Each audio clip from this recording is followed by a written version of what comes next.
Você ouviu mais cedo aqui no Jornal da CBN que a França propôs hoje um exercício militar da OTAN na Groenlândia, e é uma reação às ameaças de anexação de Donald Trump. Ao mesmo tempo, o presidente dos Estados Unidos chega hoje ao Fórum Econômico Mundial em Davos, na Suíça, nesse momento de tensão aguda com a Europa. E sobre esse assunto, a Nadédia Calada e eu conversamos agora aqui no Jornal da CBN com o professor de Relações Internacionais, colaborador do Centro de Estudos Político-Estratégicos da Marinha, Maurício Santoro. Bom dia. Acho que nós tivemos uma perda aí no contato com o professor Maurício Santoro. A gente vai refazer essa ligação para falar mais a respeito destas tensões entre Estados Unidos e Europa, que aparentemente chegaram a um ponto importante. Inclusive, a grande expectativa desse fórum econômico é o discurso que será feito mais tarde por Donald Trump. Agora retomamos aqui a comunicação com o professor Maurício Santoro. Professor, eu quero perguntar ao senhor se esse aparente divórcio entre Estados Unidos e União Europeia é algo que pode ser considerado definitivo. Bom dia. Bom Olha, dia. realmente é muito grave, né, tudo que está acontecendo. E o discurso do presidente Trump em Davos foi praticamente uma declaração de guerra à ordem internacional liderada pelos Estados Unidos, né, que vem sendo construída desde 1945. Então, essas tensões entre os americanos e os europeus têm consequências muito negativas, tanto do ponto de vista da economia, do comércio internacional, quanto na questão de defesa, né, sobretudo pelas preocupações com relação à guerra na Ucrânia e as ameaças representadas pela Rússia. Também nesse caso, como em tantos outros, o presidente Donald Trump tem usado o recurso da guerra tarifária como forma de pressão. Existe a possibilidade de algum tipo de acordo, algum meio termo com a Dinamarca? Bom, é uma questão que vai piorar nos próximos meses, né? Porque no ano passado, os Estados Unidos e a União Europeia tinham negociado um acordo comercial que aumentaram as tarifas de mais ou menos 2% para 15%, né? Então já era um aumento muito significativo. Alguns dias atrás, o Trump impôs mais 10% de tarifa para aqueles países europeus que tinham enviado tropas para a Groenlândia. Então eles vão pagar 25%. Provavelmente isso pode até aumentar, né? E o que o Trump vai fazer, como ele tem feito nesses últimos tempos, né, é utilizar as tarifas não só como um instrumento de política comercial, mas como uma ferramenta de coerção política, né, como uma maneira de pressionar outros governos a fazer aquilo que ele quer, né? E o comércio entre os Estados Unidos e a Europa é enorme, né? Basicamente a maior relação comercial da economia global. Então, qualquer tipo de perturbação, qualquer tipo de guerra tarifária, né, de diminuição desse comércio, vai afetar muitas empresas, muitos consumidores, tanto na Europa quanto nos Estados Unidos. Professor, recentemente o presidente dos Estados Unidos disse que somente uma força poderia parar o que ele está fazendo no mundo, em termos de intervenção em outros países, tentativa de impor tarifas, e essa força seria ele mesmo, a própria consciência dele. Nós temos alguém que possa ser páreo para Donald Trump e frear estas ações nesse momento? Olha, existem muitas possibilidades, sim, né? Por exemplo, com toda essa concentração de poderes que o presidente dos Estados Unidos tem, ele não é um líder autoritário. Existem instituições e leis nos Estados Unidos que funcionam como freios e contrapesos, né, ao poder do presidente. E agora, no fim do ano, né, haverá eleições legislativas nos Estados Unidos. E nós não sabemos ainda como é que os eleitores americanos vão reagir a todas essas crises e instabilidades do governo Trump.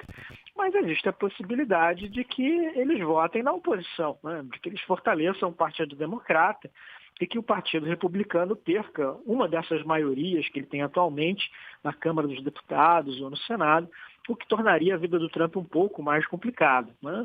Quer dizer, o que tem acontecido muito nesse primeiro ano do seu novo governo é que ele tem governado praticamente sem oposição.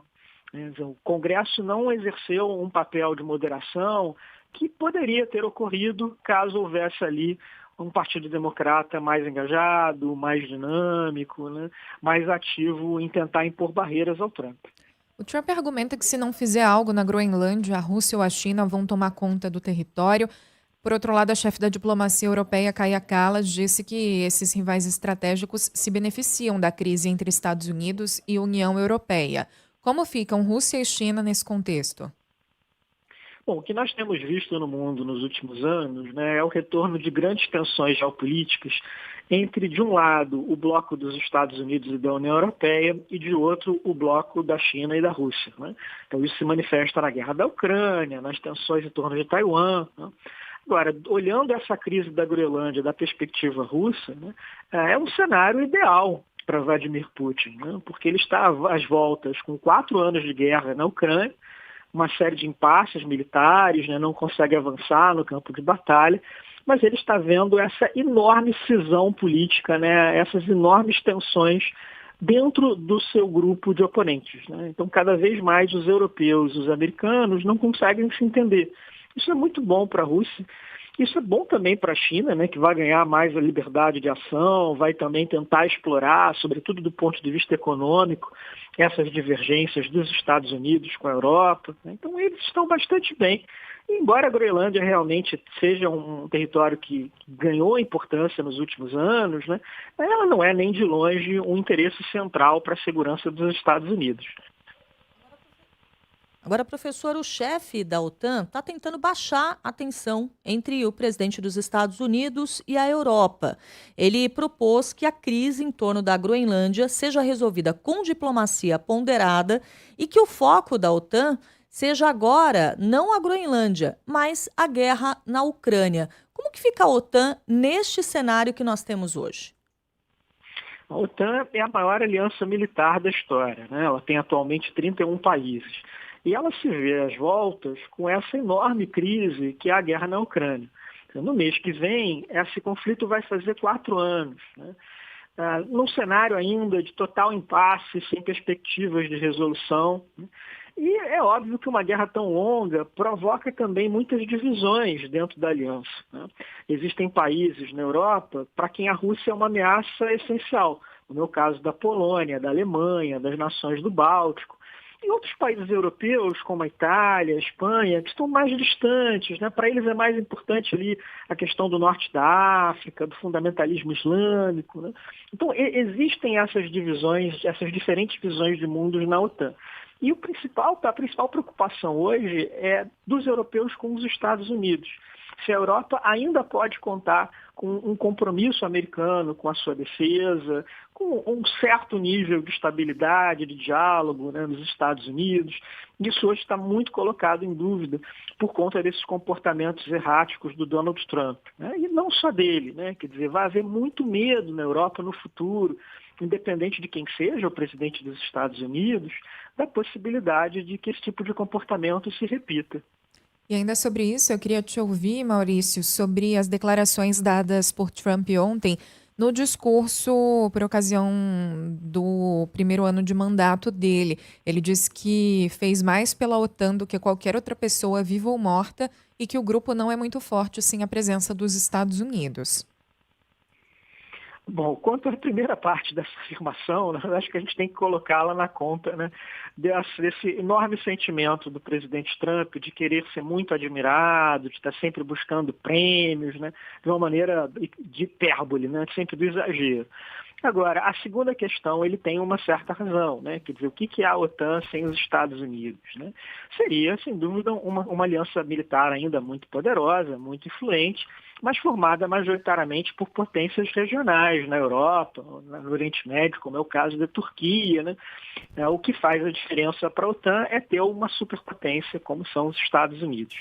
Mas eu chamaria atenção também ontem em Davos, né? Foi um dia muito movimentado, para a importância do discurso do primeiro-ministro do Canadá, que foi até agora a crítica mais substancial feita a esse comportamento errático do Trump. Então, o discurso do líder canadense foi uma espécie de elegia, né, de canto de morte para essa ordem global construída desde 1945. Ele ressaltou a importância dela para a paz, para a estabilidade, para o desenvolvimento, mas também uma certa fragilidade que sempre acompanhou essas instituições globais, os abusos ao direito internacional, né, e da necessidade dos países se adaptarem a esse novo mundo no qual nós estamos vivendo. Foi um discurso muito importante e acho que ele vai reverberar pelos próximos meses.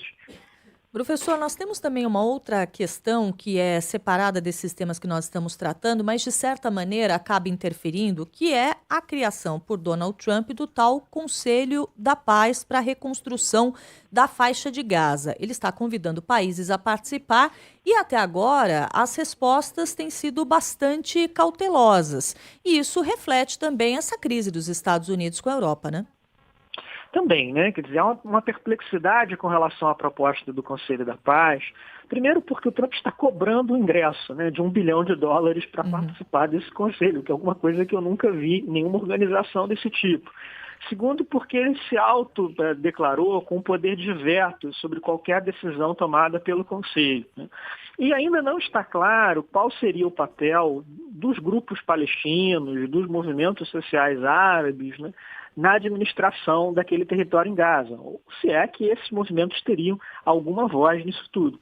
Então, somando tudo isso, com esse balanço de um primeiro ano de governo muito turbulento, deixou em vários países, em vários interlocutores, essa enorme cautela com relação ao que o Trump quer fazer no Conselho da Paz. O próprio Brasil, que foi convidado também a participar, até agora não se manifestou, né, exatamente para esperar e ter um pouco mais de informações sobre o que vem pela frente.